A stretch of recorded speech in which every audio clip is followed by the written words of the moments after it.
So let's begin with the big development, the big focus, where after weeks of suspense, it's finally official. Congress's Rahul Gandhi is going to be contesting the Lok Sabha elections from Rai Bareli. Now, that is a stronghold of the Gandhi family and previously held by Sonia Gandhi, who joined the Rajya Sabha earlier this year. Now, this seat will head to polls in the fifth phase of the Lok Sabha elections, which will be held on May 20th.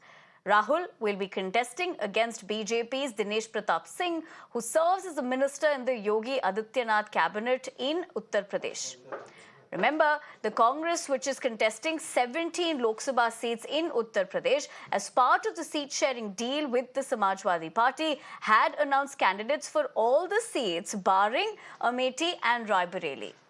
Let's also tell you, Priyanka Gandhi won't be contesting the Lok Sabha polls this time, and KL Sharma has been chosen by the party to contest against Smriti Irani in Amethi, the previous seat that was held by Rahul Gandhi that he lost to Smriti Irani in 2019. निश्चित तौर से हम लोगों की बहुप्रतीक्षित ये मांग थी और हम लोग चाहते थे कि हम सबके नेता आदरणीय राहुल जी निश्चित तौर से उत्तर प्रदेश से चुनाव लड़ें। और अमेठी रायबरेली दोनों ही परिवार है, दोनों ही रिश्ते हैं। आप देखेंगे रायबरेली से राहुल जी हैं और अमेठी से किशोरी लाल जी, जो निश्चित तौर से लगातार जनता की सेवा करने वाले, जनता के बीच में रहने वाले और पार्टी के कार्यकर्ताओं को, पार्टी के एक मतलब उस अमेठी और रायबरेली के गाँव को भी जानने वाले लोग वहाँ पर सामने हैं। मैं सबसे धन्यवाद देना चाहूँगा अपने राष्ट्रीय अध्यक्ष जी को, पूरे सीसी की जो हमारी कमेटी है, जिन्होंने राहुल जी को ले आकर रायबरेली से चुनाव लड़ना उनका हुआ।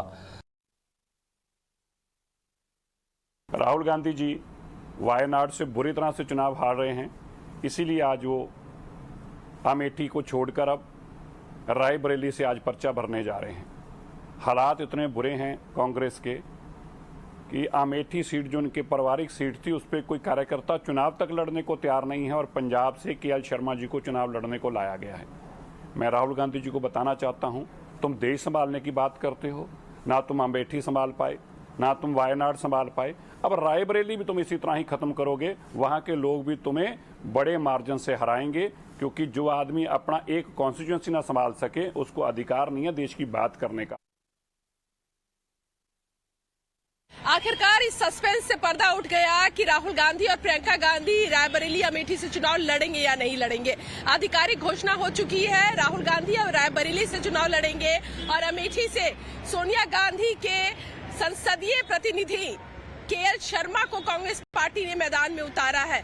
और कहीं ना कहीं इसके पीछे ये रणनीति बताई जा रही है कि राहुल गांधी इस बात को लेकर तैयार नहीं थे कि वो एक दूसरी सीट से भी चुनाव लड़े, वो इस वजह से क्योंकि वो वायनाड नहीं छोड़ना चाहते थे। इसके बाद एक लंबी चर्चा और वरिष्ठ नेताओं के दबाव के बाद ये फैसला लिया गया। हालांकि अमेठी की जनता, ये कांग्रेस के कार्यकर्ता ये चाह रहे थे कि राहुल गांधी अमेठी से चुनाव लड़े, लेकिन राहुल गांधी ने रायबरेली को चुना। रायबरेली से प्रियंका गांधी का भी नाम चल रहा था, लेकिन अब जो फैसला लिया गया है उसके पीछे का तर्क कांग्रेस पार्टी की तरफ से ये दिया जा रहा है कि राहुल गांधी अगर रायबरेली से जीतकर आ जाते हैं तो उसके बाद वो रायबरेली सीट छोड़ देंगे और वहां से प्रियंका गांधी चुनाव लड़ेंगी। ये कंफर्टेबल सीट हो सकती थी, क्योंकि पिछली बार सोनिया गांधी इस सीट से जीती थी। सोनिया गांधी इस बार राज्यसभा चली गई और राज्यसभा जब वो गई थी उस समय भी उन्होंने एक पत्र लिखा था, वो रायबरेली की जनता के नाम पत्र था और उन्होंने रायबरेली को अपना मायका बताया था। तो हम कह सकते हैं कि कांग्रेस पार्टी जो लगातार कहा जा रहा था कि गांधी परिवार अमेठी और रायबरेली से अपनी जो उम्मीदवारी है उसको वापस नहीं लेगी, अपनी परंपरागत सीट पर लौटेगी, तो अब सोनिया गांधी इस सीट को छोड़ चुकी है। अब राहुल गांधी की इस पर वापसी हुई है। देखना होगा कि ये जो फैसला लिया गया है ये कितना कारगर कांग्रेस पार्टी के लिए होता है। हालांकि बीजेपी कांग्रेस पर हमलावर है, इस बात पर लगातार कह रही है कि उन्हें पता है कि अगर अमेठी से राहुल गांधी लड़ते तो एक बार फिर स्मृति ईरानी उन्हें हरा देती, तो राहुल गांधी ने सेफ सीट ढूंढा है रायबरेली के जरिए। All right, those are of course the reactions, and my colleague also drawing things into perspective for us in terms of this huge development. But I also understand Anshu Awasthi, Congress spokesperson, is joining us live on the broadcast. Mr. Awasthi, thank you very much for joining us here this morning. हमारे साथ जुड़ने के लिए बहुत बहुत धन्यवाद. लेकिन जहाँ तक ये स्ट्रैटेजी है पार्टी का, हमारी कोलीग भी बता रही थी कि जैसा एसोसिएशन रहा है गांधी परिवार का इन दोनों सीट के साथ, लेकिन पार्टी का ये डिसीजन क्यों था राहुल गांधी को रायबरेली से फील्ड करने का? देखिए, रायबरेली का एक कांग्रेस और गांधी परिवार एक आत्मीय रिश्ता रहा है, पारिवारिक रिश्ता रहा है। अमेठी से पहले से भी फिरोज गांधी जी, जो राहुल गांधी जी के दादा थे, चुनाव लड़ते थे। श्रीमती इंदिरा गांधी जी लड़ती थी, सोनिया गांधी जी, और देश में कहीं पर भी गांधी परिवार चुनाव लड़ा, जीता, लेकिन रायबरेली को कभी नहीं छोड़ा। तो रायबरेली से कनेक्ट है और रायबरेली से जो निर्णय है वो अच्छा है। और साथ ही साथ रायबरेली ने हमेशा इस देश को प्रधानमंत्री दिए हैं। अमेठी की जो बात है, अमेठी में किशोरी लाल जी काफी हैं, उनका काफी एक अच्छा अनुभव है 45 साल का।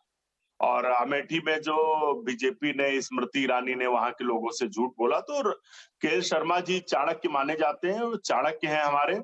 और आप देखिएगा कि के.एल. शर्मा जी ही काफी हैं स्मृति ईरानी के लिए। राहुल गांधी जी तो हिंदुस्तान की सबसे बड़ी जीत जो होगी वो राहुल गांधी की होगी। और अमेठी में भी हम जीतेंगे, रायबरेली में भी हम जीतेंगे, और उत्तर प्रदेश में खास तौर से राहुल गांधी के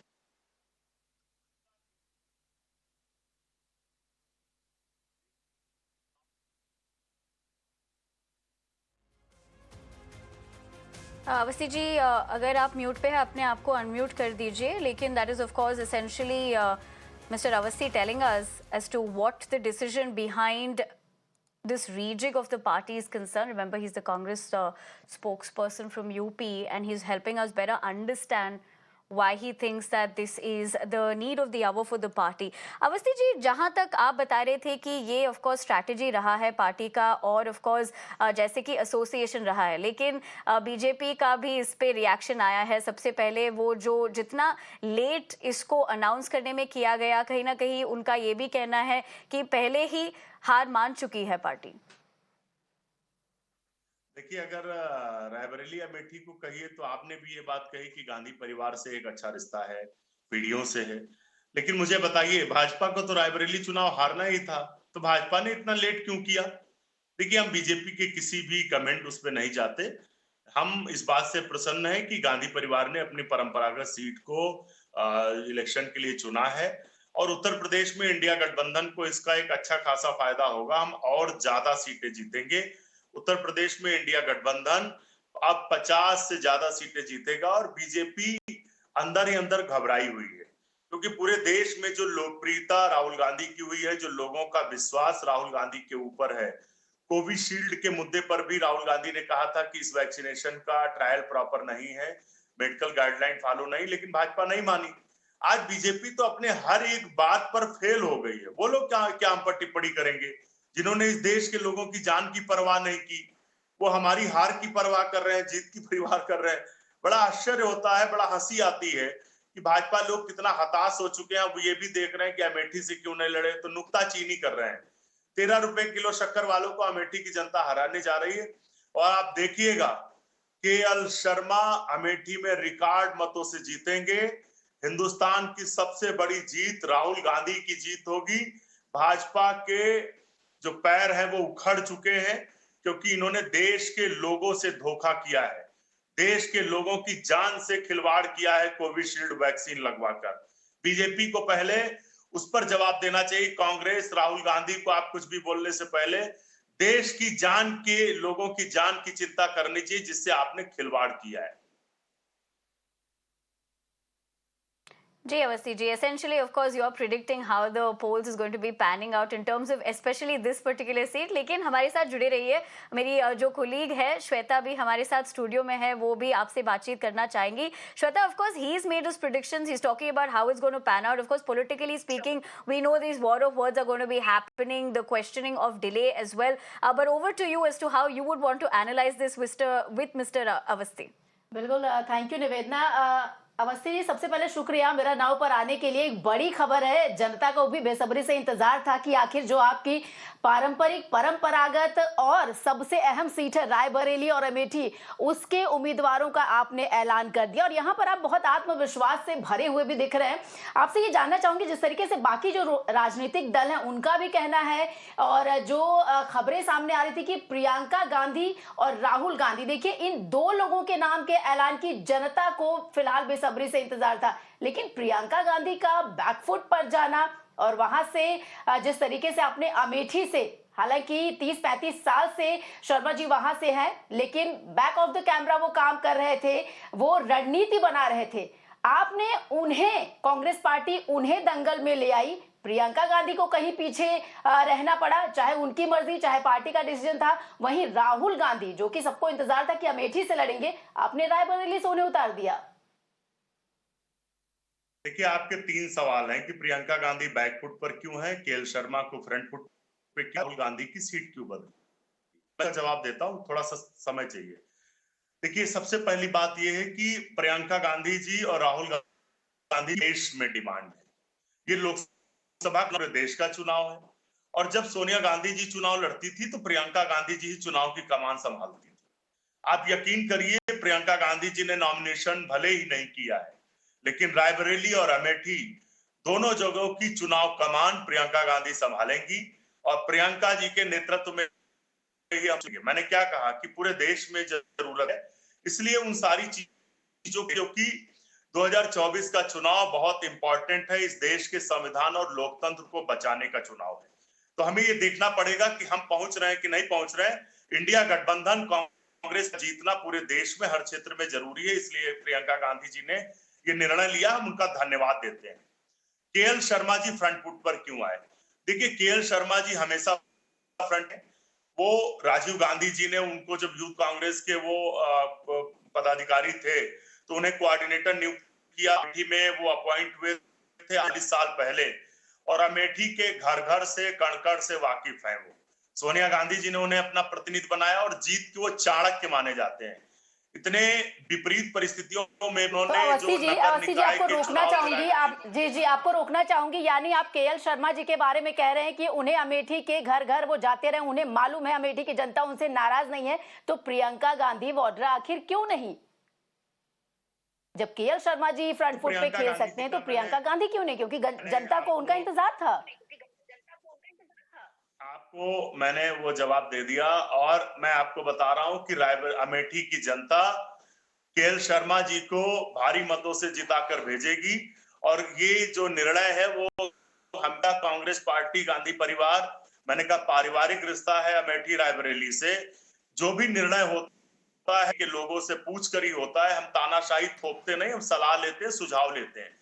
अमेठी के लोगों से ये राय लेकर निर्णय किया गया है। बिल्कुल अवस्थी जी, जो सवाल मैंने आपसे डायरेक्टली पूछा उसका जवाब देने से आप फिलहाल बच रहे हैं। बहरहाल आपका बहुत बहुत शुक्रिया हमारे साथ जुड़ने के लिए, मेरा नाव पर इस चर्चा में शामिल होने के लिए। अवस्थी जी, शुक्रिया।